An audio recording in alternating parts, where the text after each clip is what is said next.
Like, I'm so glad we're separating from Fetterman, because this guy is such a piece of shit. That's an Israeli shill, and he's on Fox News. This piece of shit is on Fox News.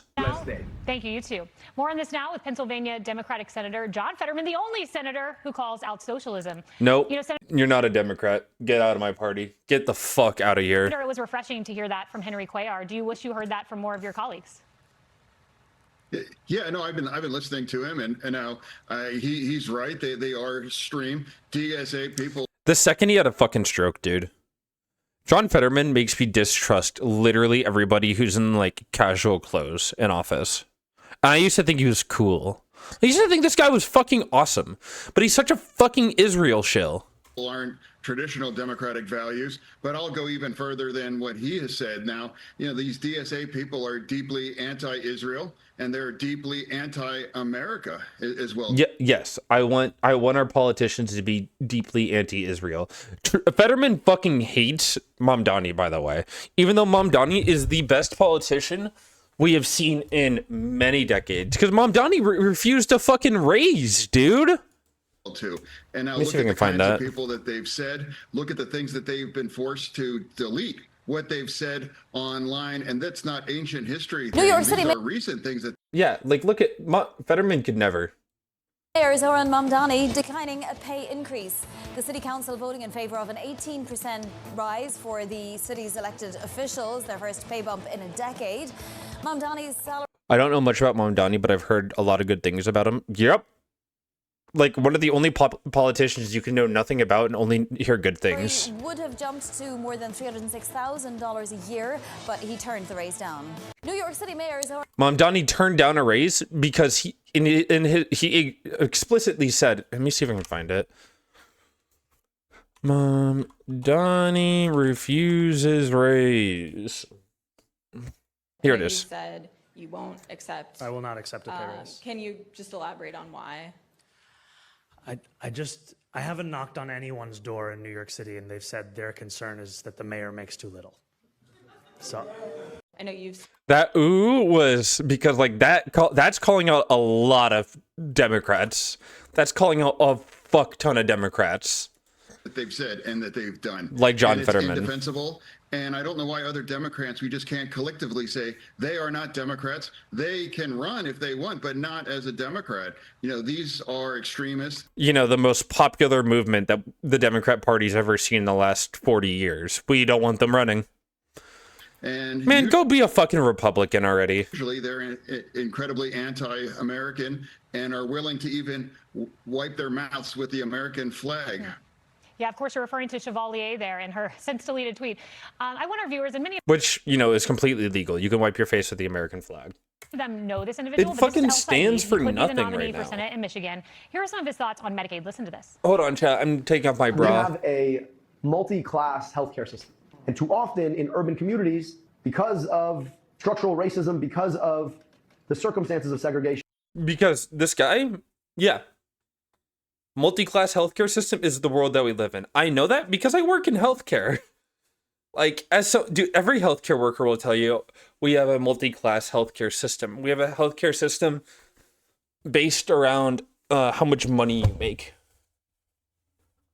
You end up having situations where you may have health insurance through Medicaid, but you don't have health care because you can't get your Medicaid accepted where you need to get care. Now, this is the new socialist in place of Graham Plattner that they're rallying behind. What do you think of him? I like that guy.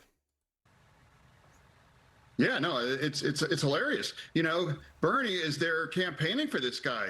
You know, humble yourself, Bernie. You know, you just push an accused rapist and imploded up in Maine, and now you're pushing, you know, essentially a pro-Hamas candidate that's been anti-American and deeply anti-Israel. You know, he's a socialist. There's nothing more American than being anti-American. I said it. There's nothing more American than being anti-American because, like, it shows that you want the country to be better than what it could be. That earned $700,000 last year. His wife, in private practice, she refuses to accept Medicaid. for that. I mean, you know, he's a phony, and he has said incredibly anti-American thing. And I would remind all the Democrats, he participated and he was very involved in the no commitment vote, you know, during the campaign, during when Harris was running for president, the uncommitted one, I guess the uncommitted, whatever the crazies were doing that year, you know, and now, you know, he is running. Harris, who famously lost for, you know, not providing anything to the average voter. And now I'd also like to point out that 44% of Muslims, you know, they have positive views of Hamas. Holy shit. Please leave office. What a racist piece of shit.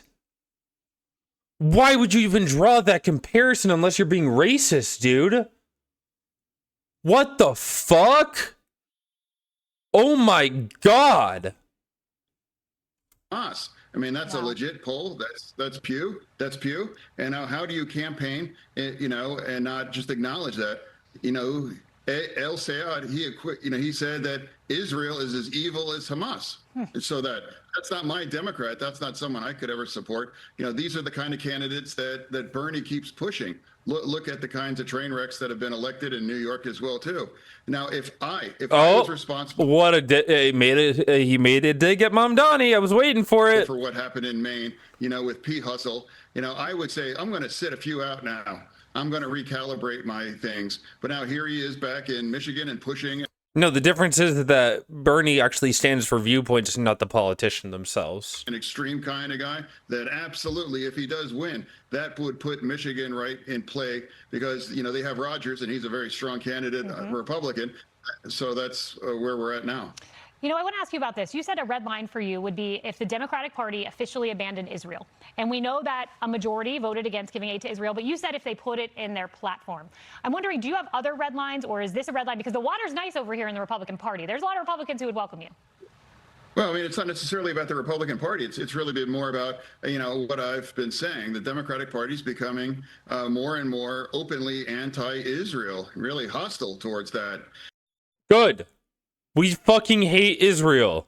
Now, organizations like J Street are making it okay to vote against Iron Dome. You know, fundamentally the most defensive kinds of system, voting against that's outrageous as well too. And look at that vote in the House last week, outrageous as well too. You know, if you make you know, parts of our platform as a Democratic Party anti-Israel, we would never be able to support, you know, aid for Israel. Or if we describe Israel as a genocide, we shouldn't support aid for Israel, John Fetterman.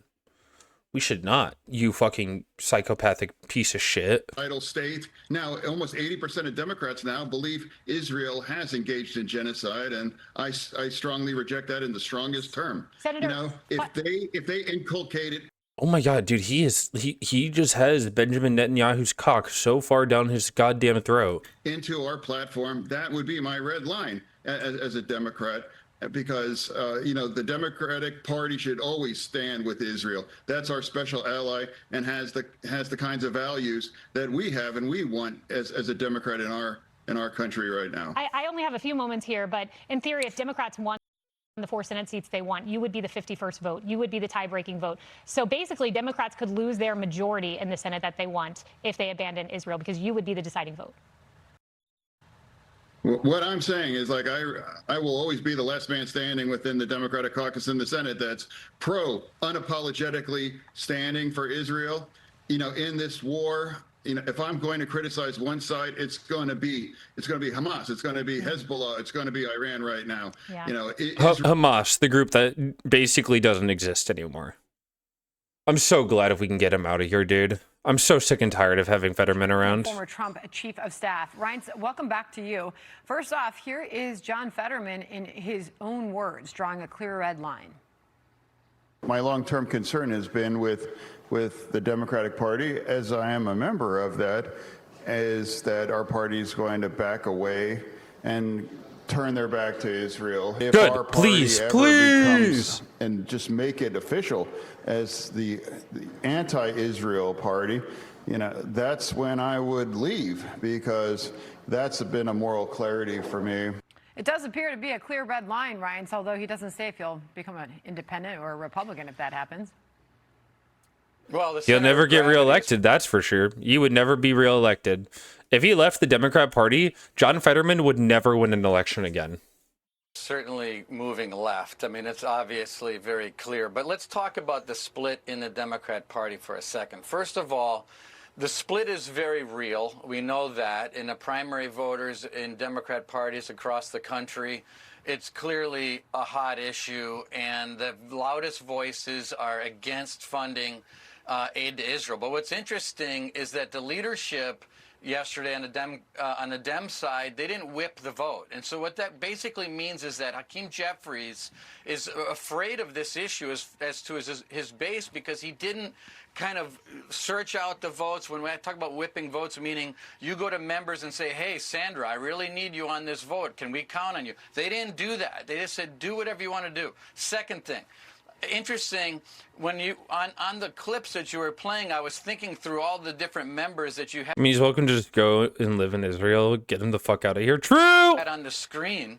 And it was interesting that the members that were on the Intelligence Committee, Jim Himes is the ranking member of the Democrat Party on the Committee on Intelligence. He supports it. And so if people, it always mystifies me why we don't educate people as to what is this aid for. I mean, we've got I don't like this guy's eyebrows, neither do I. The aid for Israel is to kill children. That's all it is. It's just to kill children. An ally in the Middle East. We are. Why are we not spending this money that we could be sending to Israel to fund our schools, rebuild our roads, and feed our people? Containing Iran and their proxies. Hezbollah practically has taken over Lebanon. I mean, the intelligence that we get. And by the way, they buy our aircraft with the money as well. We also give about $1.5 billion to Egypt, about $1.5 billion to Jordan, $1 billion to Ethiopia, $1 billion to Somalia, $1 billion to Nigeria. I mean, the difference is that one of them isn't a nuclear none of the rest of them are nuclear powers who are psychopathic enough to drop one. If we just send money to things we didn't need, we could probably end homelessness. Dude, we could end homelessness even with sending this money. There are reasons that we do this, but people don't talk about it, and then you lose support across the country when people don't understand what it's for. And that's a huge problem. And we've got a small split in the Republican Party as well. And Ryan, how about the reaction from some in the media, some on the left, to Fetterman's red line? This is political analyst Luke Thomas reacting to John Fetterman. Listen. I'll help him pack his bags. Good riddance. Yeah, get him the fuck out of here. Get him the fuck out of here. I don't like, I'm so glad I've always been. It sucks that in high school I was supporting John Fetterman, but like, I'm so glad I stopped supporting him like over a year ago now. This is the biggest non-threat I think I've ever seen. There was a Quinnipiac poll this week that showed him more popular with Republicans than Democrats. Oh my God, dude. This is probably why he's pivoting to Israel so hard as well, into the Republican Party. Oh my God. I think it was Finland that I heard completely eliminated homelessness. Like, it made it so much easier for people struggling to get support for themselves. I don't know anything about it. Look at he's 19% support among Democrats. That is what like a Latin American president at the end of his term is getting after just just average CNN moment.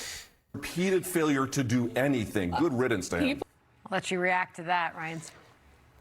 Well, a couple things. Number one, nobody's done more for Israel than Donald Trump. He won the popular vote, shocked the world in 2024. Number two, I'd love for guys like that just to keep talking so John Fetterman absolutely moves over to the Republican Party and we lock down Pennsylvania. So, look, I mean, he is a Democrat, but this is an important... Go to the Republicans. Get out of here. We need to get Fetterman out of the party. Fetterman's a fucking stain on the Democrat Party.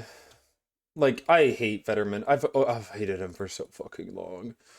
I'm so fucking glad we're getting rid of him soon. Please, can we just end the Fetterman dick sucking? Fuck!